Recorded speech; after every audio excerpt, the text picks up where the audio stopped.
ADRE পৰীক্ষা সন্দৰ্ভত মুখ্যমন্ত্ৰীৰ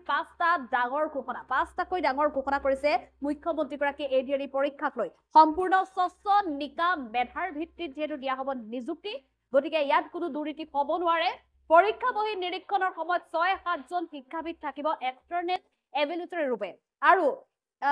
একাধিক পদত নিযুক্তি নাপায় এতিয়া কোনো প্ৰাৰ্থীয়ে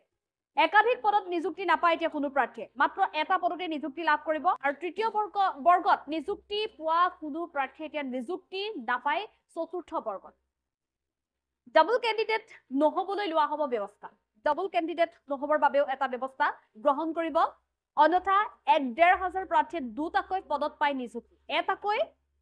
এজন প্ৰাৰ্থীয়ে ১,৫০০ প্ৰাৰ্থীৰ ভিতৰত দুটাকৈ বহুতে নিযুক্তি লাভ কৰিছে গতিকে এতিয়াৰে পৰা ব্যৱস্থা গ্ৰহণ কৰা হ'ব দুটা পদত যিসকলে নিযুক্তি পায় তেওঁলোকক লটাৰী কৰা হ'ব ইন্টাৰনেট বন্ধ আৰু পৰীক্ষাৰ্থীক তালাচীৰ সন্দৰ্ভত এতিয়া মুখ্যমন্ত্ৰীৰ মন্তব্য কিয় ইন্টাৰনেট বন্ধ কৰিব লগা হৈছিল বা পৰীক্ষাৰ্থীক তালাচী কিয় কৰিব লগা হৈছিল আৰু অসমৰ পৰা কি ইতিমধ্যে ইন্টাৰনেট বন্ধ কৰিছে ঝাৰখণ্ডত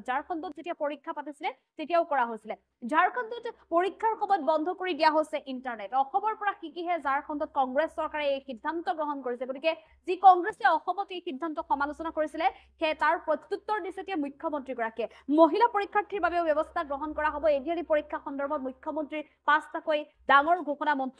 ডাঙৰ ঘোষণা কৰিছে মহিলা পৰীক্ষাৰ্থীৰ বাবে কি ব্যৱস্থা কৰা হৈছে বহু মহিলাই তালাচীৰ বিৰোধিতা কৰিছে আৰু শেহতীয়াকৈ ৰাজ্যত যি এডিআৰই তৃতীয় বৰ্গৰ নিযুক্তি পৰীক্ষা অনুষ্ঠিত হৈছিলে তৃতীয় বৰ্গৰ নিযুক্তি পৰীক্ষাটো বহু লোকে সামাজিক মাধ্যমত ইতিমধ্যে উল্লেখ কৰিছিলে যে তেওঁলোকক তালাচীৰ নামত এক প্ৰকাৰ নিৰ্যাতন চলোৱা হৈছে বুলি উল্লেখ কৰিছিলে অপমান কৰা বুলি উল্লেখ কৰিছিলে এতিয়াৰে পৰা তালাচী কৰা সেইগৰাকী যুৱতী বা মহিলা প্ৰাৰ্থীক প্ৰথমতে সোধা হ'ব যে তেওঁক তালাচী কৰা হ'ব যদি তালাচীত তেওঁলোকৰ কিবা আপত্তি আছে তেনেহ'লে আপত্তি থকা সেইগৰাকী মহিলা বা যুৱতী পৰীক্ষাৰ্থীক সুকীয়াকৈ পৰীক্ষা লোৱা হ'ব অৰ্থাৎ তেওঁক পেপাৰ সুকীয়াকৈ দিয়া হ'ব আৰু তেওঁক নিৰীক্ষণৰ বাবে পৰীক্ষা হলত তেওঁক নিৰীক্ষণৰ বাবে কেইবাজনো থাকিব আৰু সেই কেইজনৰ নিৰীক্ষণত বা পৰ্যবেক্ষণতে তেওঁ পৰীক্ষা সুকীয়াকৈ দিব লাগিব অকলশৰে তেওঁ পৰীক্ষা দিব লাগিব গতিকে তালাচীৰ সন্মুখীন হ'ব নে পৰীক্ষা হলত অকল সুকীয়াকৈ তেওঁ পৰীক্ষা দিব সেয়া তেওঁৰ ওপৰত নিৰ্ভৰ কৰিব সমগ্ৰ ৰাজ্যত এই যি তৃতীয় আৰু চতুৰ্থ বৰ্গৰ নিযুক্তি পৰীক্ষাক লৈ এতিয়া বৰ্তমান চৰ্চা চলি আছে গতিকে এই বিষয়টোক লৈ এতিয়া মুখ্যমন্ত্ৰীগৰাকীয়ে উল্লেখ কৰিছে যে পৰীক্ষা বহিৰ নিৰীক্ষণৰ সময়ত ৬-৭ জন পৰ্যন্ত শিক্ষাবিদ থাকিব তেওঁলোকে মাত্ৰ এই সকলো পৰ্যবেক্ষণ কৰিব আৰু এতিয়া ডাবল কেণ্ডিডেটক লৈ এতিয়া মুখ্যমন্ত্ৰীগৰাকীয়ে ব্যৱস্থা গ্ৰহণ কৰিছে মুঠতে ১,৫০০ যেটো প্ৰাৰ্থী আছে এই ১,৫০০ লাখ ছাত্ৰ ছাত্ৰী ওলাই আহিছিলে যেটো পৰীক্ষাৰ বাবে গতিকে ইয়াৰ মাজত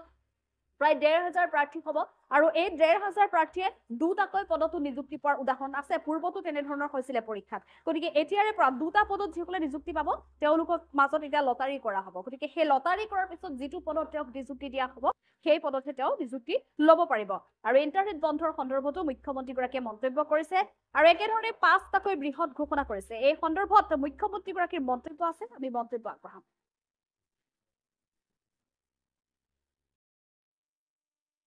এতিয়া একাধিক পদত নাপায় কাৰণ এটা নিয়ম কৰা আছে যে যোনে চতুৰ্থ শ্ৰেণীত পায় তৃতীয় শ্ৰেণীত পায় তেওঁ চতুৰ্থ শ্ৰেণীত নাপাব যোনে ওপৰৰ স্কেলটোত পায় তেওঁ তলৰ পজিশ্যনটোত নাপাব গতিকে এইবাৰ যাতে তেনেকুৱা ধৰণৰ ডাবল কেণ্ডিডেট নহয় তাৰ বাবে এইবাৰ বহুতখিনি ব্যৱস্থা গ্ৰহণ কৰা হৈছে এইবাৰ কেণ্ডিডেট লাভ হয় নহ'লে ১,৫০০ ল'ৰা ছোৱালীয়ে ডাবল পায় এইবাৰ আমি এটা ঠিক কৰিছোঁ আৰু লাষ্টত কোনোবাই যদি ডাবল পায় আমি আৰু এটা চিন্তা কৰি আছো যে একেটা পোষ্টত দুটা হলে লটাৰী দি এটা কৰি যেতিয়া বহি নিৰীক্ষণ হ'ব তেতিয়া অসমৰ ৬ জন বা ৭ জন শিক্ষাবিদ এক্সটাৰ্নেল ইভালুৱেটৰ হিচাপে তাত উপস্থিত থাকিব যাতে বহিত কোনো এতিয়াতো বহি সিল পেক আছে সিলৰ প্ৰথমবাৰৰ বাবে হ'ব নেকি স্যাৰ ৰাজ্য চৰকাৰটো আমি কৰিছো অইন ঠাইত কৰা দেখা নাযায় ভাৰতৰ অইন ঠাইত নাই ভাৰতৰ অইন ঠাইতটো লুকাই কৰে আজি এতিয়া মোক ইমান দিনা কংগ্ৰেছে সমালোচনা কৰিছিল ইন্টাৰনেট বন্ধ কিয় কৰিছে আজি ঝাৰখণ্ডত কংগ্ৰেছ চৰকাৰে পৰীক্ষা পাতিছে আজি তেওঁলোকে অসমৰ পৰা শিকি ইন্টাৰনেটটো বন্ধ কৰি দিছে যোৱা কালিলৈকে যি কংগ্ৰেছ দলে সমালোচনা কৰি আছিল ইন্টাৰনেট কিয় বন্ধ কৰিছে আজি ঝাৰখণ্ডত কংগ্ৰেছ চৰকাৰে অসমৰ পৰা শিকি পৰীক্ষা হৈ থকা সময়ছোৱাত ইন্টাৰনেট বন্ধ কৰিছে তাৰমানে অসমে আজি দেশক ৰাস্তা দেখুৱাই আছে এই অভিযান চলি থাকিব স্যাৰ আপোনাৰ নিকা কৰা অভিযান চলি থাকিব কি এপইণ্টমেণ্ট গণ্ডগোল নাই বিশেষকৈ এতিয়া অক্টোবৰৰ পৰা পুলিচৰ নিযুক্তিও হ'ব ইয়াত বেলেগ কথা একো নাই সব ল'ৰা ছোৱালীয়ে ভাল কৰি চাকৰি পালে হ'ল নেক্সট পৰীক্ষা দুৱাৰত মানে চেকিংটো কেনেকুৱা হ'ব আৰু ভালকৈ মহিলাৰ চেকিঙো হ'ব মহিলাৰ চেকিং নহ'লে মহিলাই যদি কাগজ লৈ আহে কেনেকৈ হ'ব গতিকে এয়াৰপৰ্টত যেনেকৈ চেকিং কৰে সুধি লয় পাৰ্মিশ্যন লৈ পেলাই চেক কৰিব চেক নকৰিলে পৰীক্ষা কেনেকৈ হ'ব SOP মতে হ'ব এইটো যদি মহিলা বুলি মহিলাক চেক নকৰোঁ কালি পৰহি ল'ৰাবিলাকে ক'ব যে ছোৱালীবিলাকে তোক ছোৱালীক চেক নকৰিলে ল'ৰাক কিয় চেক কৰিছে